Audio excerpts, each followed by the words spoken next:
र साथीहरूलाई म यो अवगत गराउन चाहन्छु कि आज शुक्रबारको दिन मेरो छुट्टी परेको दिन र आजै फेरि सदबिउ छर्ने दिन रहेछ। त्यसैले म यो विदेशको ठाउँ मकाउको ठाउँमा रहेर पनि यो एउटा मन्दिरमा आएको छु, जुन एउटा पुरानो मन्दिर पुण्यम टेम्पल भन्ने मन्दिरमा आएको छु। र वास्तवमा यो पर्व ऐतिहासिक कालदेखि नै मनाउँदै आएको हामीले पाइन्छ। पितृहरूलाई खुसी राख्नको लागि अथवा पितृ भगवानलाई खुसी राख्नको लागि यो पर्व मनाउने गरिन्छ।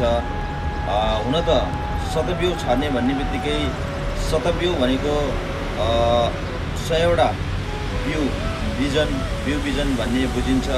तर त्यो सम्भव नभए पनि कमसेकम 7वटा बिउ बिजनहरू छरेर पितृहरूलाई खुसी राख्ने यो चलन रहिआएको छ।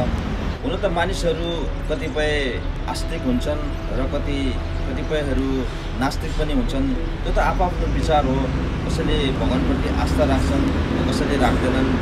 त्यो त आफ्नो व्यक्तिगत सोचाइ र उनीहरूको गराइप्रति अथवा उनीहरूको विश्वासप्रतिको कुरा हो। किन भन्दा मानिसलाई आफ्नो विचारले स्वेच्छाले बाँच्ने अधिकार सबैलाई छ। यो मन्दिरकै प्राङ्गणमा रहेर म के भन्न चाहन्छु भन्दाखेरि हरेक मानिसको आफ्नो बुबा आमाले आफ्नो सन्तानलाई जन्म दिएको हुन्छ। उनीहरूलाई हुर्काउने, बढाउने, पालन पोषण गर्ने हरेक कुराहरू उहाँले निकै नै दुःख गरेको हामीले पाइन्छ। तर पनि अहिलेको यो अवस्थामा आएर म के भन्न चाहन्छु भन्दाखेरि मैले मेरो आफ्नो आमा अथवा मेरो बुवा गुमाएको लगभग अहिले 6 देखि 7 वर्ष भइसक्यो। तर उहाँ यस धरतीमा नरहे पनि उहाँको आत्माले सधैँ शान्ति पाओस्, उहाँको सधैँ स्वर्गमा बास होस् भन्ने म कामना गर्न चाहन्छु। उहाँले गर्नुभएको माया, उहाँले गर्नुभएको स्नेह, त्यो सद्भाव, त्यो खालको एक किसिमको अखाड माया, हरेक हेर विचार, म त्यसको लागि मेरो मुवालाई म यहाँबाट सम्झिन चाहन्छु। र यो पुण्यम टेम्पल जुन मकाउको यो पुरानो मन्दिर छ, यहाँबाट सम्झिन चाहन्छु। उहाँको सधैँ स्वर्गमा बास होस्, उहाँलाई कहिले दुःख नपरोस्। र आज सतबिउ छर्ने दिन आफ्नो पितृहरूलाई खुसी राख्नको लागि विभिन्न शिवजीको मन्दिरमा जाने गर्दछन्। म पनि यही मन्दिरको प्राङ्गणमा रहेर मेरो आमालाई म सम्झिन चाहन्छु। केही समयपछि म मन्दिर स्वरूपहरू सबै घुम्नेछु र तपाईँहरूलाई पनि म देखाउनेछु।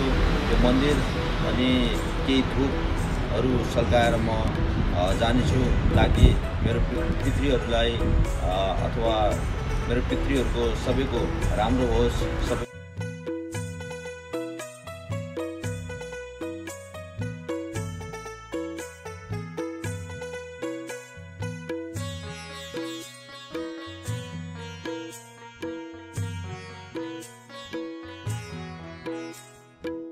मेरो घर परिवार, आफन्त, साथीभाइ र मलाई चिन्नुहुने अथवा मलाई नचिन्ने सबैजनाको म राम्रो होस्, भलो होस् भन्ने कामना म गर्न चाहन्छु। फाइनली गाइज, अहिले भने म यो मन्दिरबाट बाहिर निस्किन गइरहेको छु।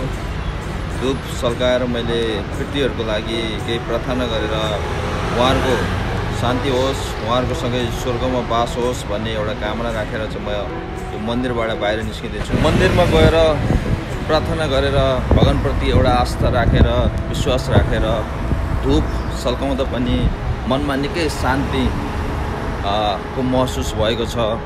मन एकदम खुसी भएको छ, प्रफुल्ल भएको छ। सधैँ भगवानले सबैको रक्षा गरून्।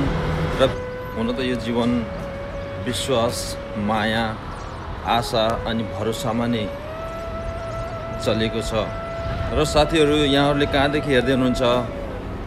यो भिडियो हेरिसकेपछि यहाँहरूलाई भिडियो कस्तो लाग्यो आफ्नो फिडब्याक छोड्न नभुल्नु होला। र साथीहरू, आजलाई भने म यो भिडियोलाई अन्त्य गर्न चाहन्छु र फेरि पनि भेट्ने बाचा गर्दै यहाँहरूसँग बिदा हुन चाहन्छु। नमस्ते।